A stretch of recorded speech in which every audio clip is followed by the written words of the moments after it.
سلام، من رasa.vasighh از چنل رasa هستم.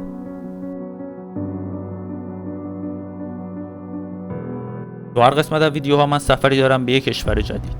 مهم نیست آسیا باشه، اروپا یا هر قاره دیگه. مهم نیست تابستون باشه و زمستون یا هر فصل دیگه. مهم نیست طبیعت باشه و شهر یا هر جای دیگه. هدفم اینه فقط سفر کنم.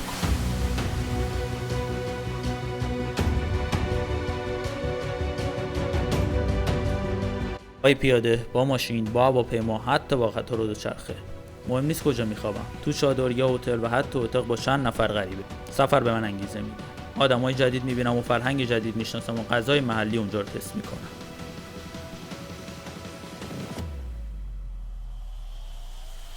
تو دنیا 195 کشور داریم با 6500 زبان مختلف و من هنوز راه زیادی دارم.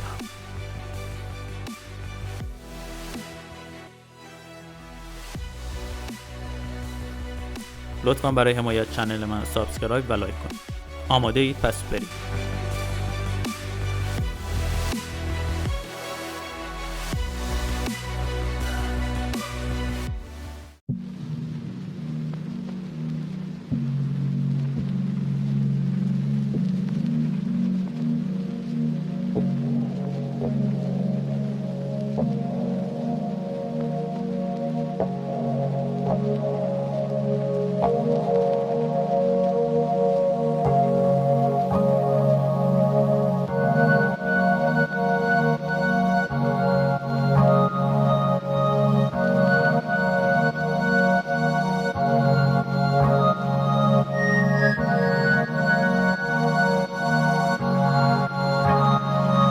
پولا تو کشور کرواسی ام. اولین کاری که به محض ورودم کردم که ماشینی که قبلا اجاره کرده بودم و از طریق اینترنت اومدم بردارم که البته یه ماشین دیگه به من دادن. چه ماشینی به من دادن که علاوه قیمتی واسه من فرق نمی‌کردش. و این خونه‌ای که من اجاره کردم یه خونه است که توش 3 اتاق خواب داره. هر اتاق خوابش رو یکی برداشته، ولی خیلی داخلش تمیزتره از چیزی که بیرون به نظر میاد، چون خیلی بافت قدیمی داره. اکثر خونه‌هاشون رو نگاه کنید خیلی بافت قدیمی و تاریخی داره، یه جورایی میشه گفتش.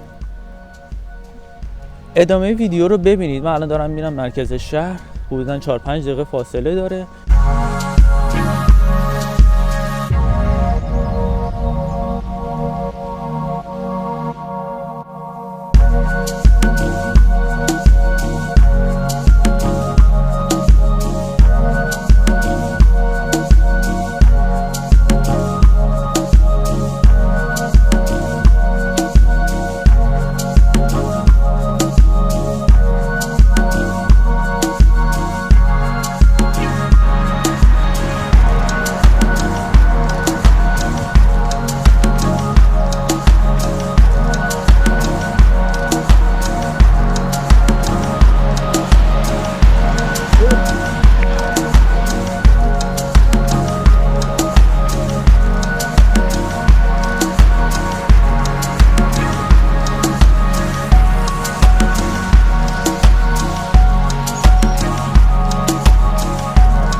تاریخچه پولا به حدود 3000 سال پیش برمیگرده، جایی که فرمانروایان روم اینجا حکومت میکردن.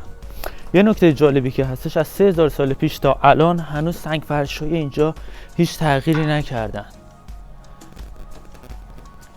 اینو تو همه کوچه خیابون‌های اینجا میتونید ببینید. الان این پلا خیلی شدیده، شیبدار و بارونیه. خطرم گرفت. اینجا محل فرمانروایان رومی بوده که جنگ‌های گلادیاتوری اینجا برگزار می‌شده.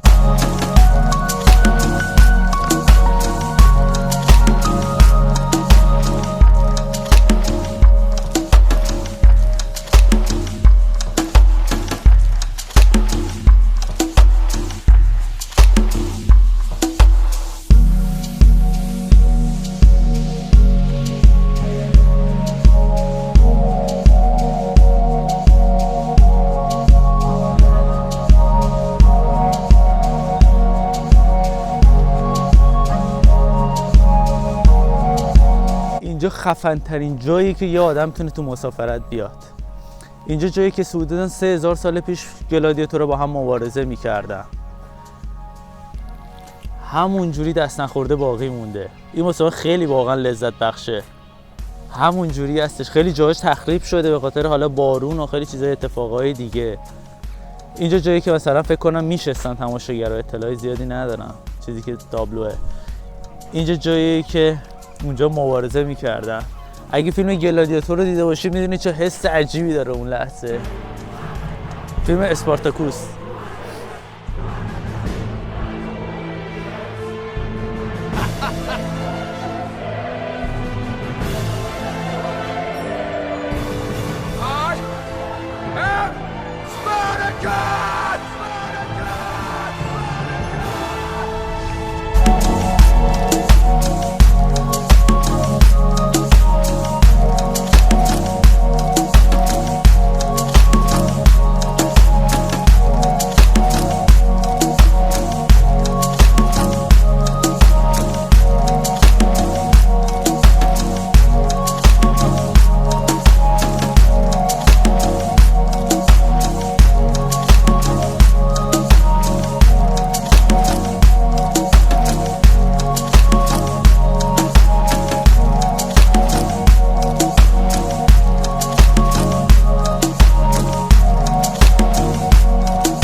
یکی از اقتصادهای مهم کشور کرواسی و شهر پولا صید ماهیه و بندرگاهش تو اقیانوس اطلسه.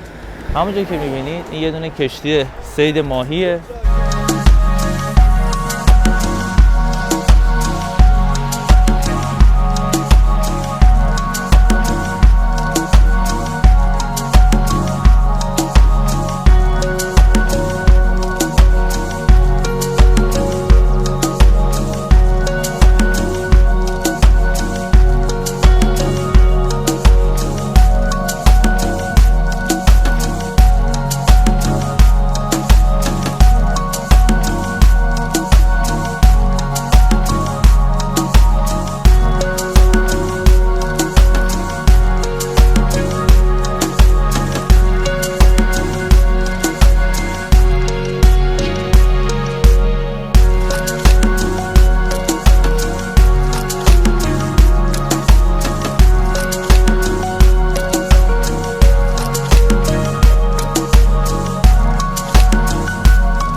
کرواسی 90% مردم خود کرواسیایی‌ها هستن.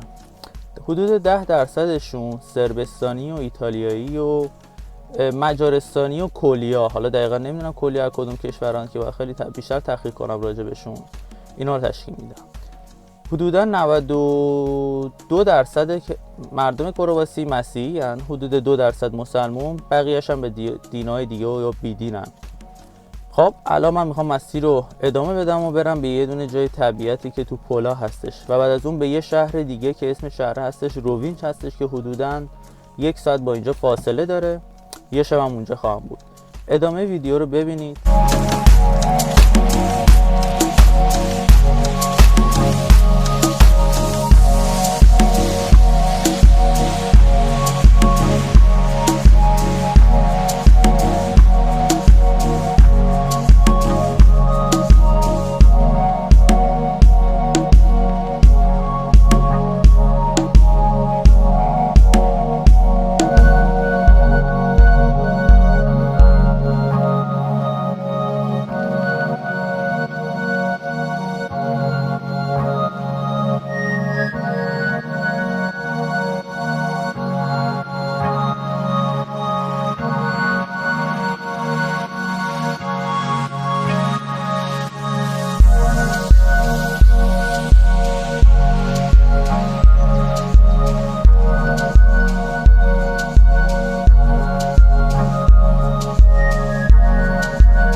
سلام همگی، من تو شهر پولام، کشور کرواسی.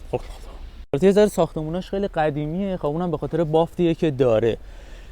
ادامه ویدیو رو با من ببینید، همراه من ببینید. تاریخچه پولا حدود تاریخچه پولا نزدیک یکی از اقتصادهای مهم کشور کرواسی و شهر پولا کشت سید. یکی از اقتصادهای مهم کشور پولا